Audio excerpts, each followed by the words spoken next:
Olá, pessoal! Hoje a gente vai estudar sobre os fenômenos ópticos, quais são esses fenômenos e como eles ocorrem.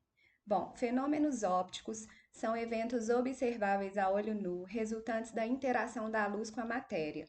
Entre os principais fenômenos ópticos, podemos destacar a reflexão, a refração, a absorção, a dispersão e a interferência da luz. Então, aqui a gente tem um exemplo de reflexão. Aqui temos um exemplo de absorção e aqui é uma refração. Reflexão da luz. A reflexão da luz ela é responsável por conseguirmos enxergar a maior parte dos objetos ao nosso redor. A maioria desses corpos são fontes secundárias de luz, também chamados de corpos iluminados, ou seja, não produzem sua própria luz, apenas refletem os raios luminosos que chegam até eles. A refração da luz ocorre quando a luz é transmitida através da interface de dois meios transparentes, como o ar e a água. Nesse processo, a luz sofre uma mudança em sua velocidade de propagação, podendo ficar mais rápida ou mais lenta, dependendo do índice de refração do meio em que adentra. Então, aqui a gente tem um feixe de luz e aqui, como ela entrou no meio, que foi a água, né? Ela sofreu aqui uma mudança na velocidade de propagação dela, ou seja, ela foi refratada.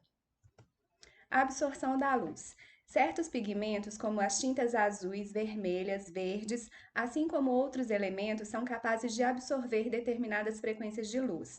A presença de alguns tipos de átomos muda a tonalidade de uma substância em virtude das frequências de luz que esses átomos são capazes de absorver. Então, aqui a gente tem um feixe de incidente, né? O feixe lilazinho aqui, ele foi absorvido. O feixe aqui azul, ele foi refratado e o feixe de vermelho foi refletido. Capacidade de reflexão e absorção. Corpos brancos têm a capacidade de refletir igualmente todas as frequências de luz visível incidentes sobre ele. Já os corpos negros tendem a absorver todas as cores de luz visível. Bom, como enxergamos as cores? Como a gente está enxergando, por exemplo, aqui essa camiseta vermelha, por que que a gente enxerga a cor vermelha? A gente enxerga a cor vermelha porque nessa camiseta aqui está incidindo uma luz branca e a luz branca, ela é o espectro de todas as cores. E aí essa camiseta vermelha, ela é capaz de absorver o azul, o amarelo, o verde, porém ela é incapaz de absorver o vermelho. Então ela vai refletir a cor vermelha. E quando ela reflete essa cor vermelha, é a cor que a gente enxerga. Tanto que no escuro a gente não consegue ver a cor dessa camiseta. Por quê? Porque ela não emite luz própria, ela apenas reflete a cor, né, que ela recebe, a luz que ela recebe. Bom, fenômenos ópticos naturais. Fenômenos ópticos naturais ocorrem em virtude da interação da luz com a atmosfera terrestre, como as nuvens, bem como com partículas de gelo e de poeira. Quando interage com esses diferentes meios, a luz pode sofrer reflexão, refração, dispersão e interferência, produzindo efeitos muito bonitos e curiosos como os que serão mostrados adiante.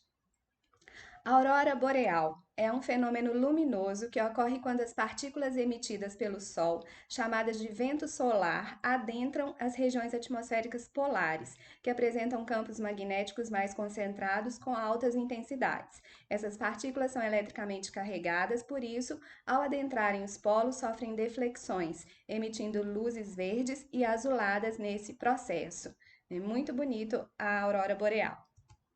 Miragens. As miragens ocorrem em decorrência de uma grande variação espacial, gradiente, na temperatura do ar. Por exemplo, quando o asfalto encontra-se muito quente, o ar próximo a ele fica muito aquecido, mas as camadas de ar que se encontram um pouco acima estão significativamente mais frias. O inverso também pode ocorrer, caso a temperatura do solo ou dos mares, por exemplo, esteja fria e a temperatura do ar logo acima esteja quente. Então, é um fenômeno aqui, esse aqui da ilustração que a gente está vendo, chamado de efeito Fata Morgana, que parece que o navio está flutuando aqui em cima do mar, né? E por que isso ocorre? Porque a água do mar está muito fria e a temperatura do ar está quente. Então, a gente está vendo aqui uma miragem, né? Como se o navio estivesse flutuando em cima do mar. Raios crepusculares. Os raios crepusculares surgem quando a luz solar atravessa aberturas existentes nas nuvens, em razão da perspectiva dos observadores que se encontram no solo. Esses raios parecem emergir de um único ponto no céu, como se fossem divergentes. No entanto, são quase perfeitamente paralelos entre si. Então, aqui um raio crepuscular, né? Quando a luz solar que atravessa a abertura de uma nuvem, parece que os raios são perpendiculares, mas não são, eles são paralelos. O halo solar é uma coroa multicolorida perfeitamente circular. É formada ao redor do Sol em virtude da refração da luz por pequenos cristais de gelo presentes na atmosfera de locais muito frios. Nuvens iridescentes são fenômenos ópticos bastante raros que acontecem na atmosfera. Consiste no surgimento de padrões de cores similares àqueles do arco-íris nas nuvens. As cores exibidas podem ser bastante vívidas ou podem apresentar tons pastel. Cinturão de Vênus, eu tenho certeza que vocês já viram. Ele é um fenômeno visível durante o amanhecer e o pôr do sol. Caracteriza-se por uma faixa de tons rosa distribuídos ao longo do horizonte, cerca de 10 graus a 20 graus acima da superfície.